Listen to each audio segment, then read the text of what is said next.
Excited akong makitang muli ang mga sunflowers sa UP Diliman.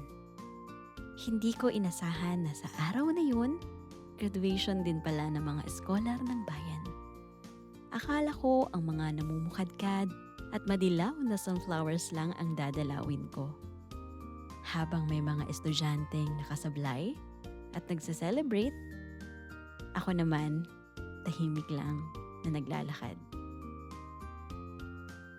Dati, akala ko kapag may mga pangyayaring hindi naaayon sa gusto ko, pinarurusahan ako sa mga maling nagawa ko.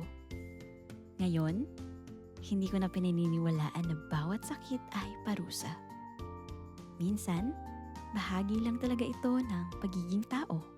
Tuwing hindi umaayon ang buhay sa mga plano ko, akala ko nakakulong ako sa dilim. Hindi ko alam na tinatanim lang pala ako. Hindi ako ibinaon.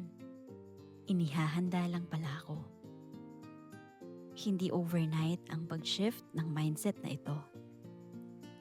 Araw-araw, pinipili kong i-unlearn ang mga paniniwalang matagal kong pinanghawakan tungkol sa kung ano ang dapat mangyari.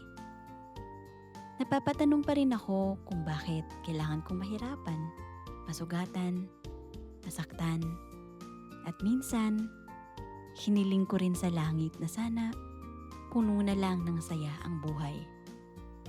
Pero dumating ako sa puntong napagod na ako may paglaban sa realidad. Doon ko natutunang life happens for me, not to me. Doon ko unang naintindihan kung ano ang radical acceptance. Nangyari na ang nangyari, hindi ko na kayang baguhin ang nakaraan. Pero ang pagtanggap ay hindi nangangahulugang susuko lang ako at sasabihin, hayaan mo na, ganyan talaga.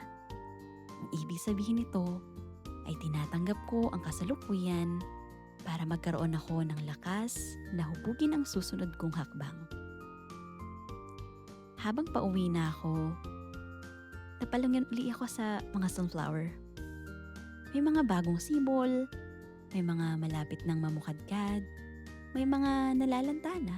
Lahat sila nasa magkaibang yugto. Siguro, ganun din tayo. At kung ganon, excited akong makita kung sino pa ang magiging ako. This is Love. See you sa next episode.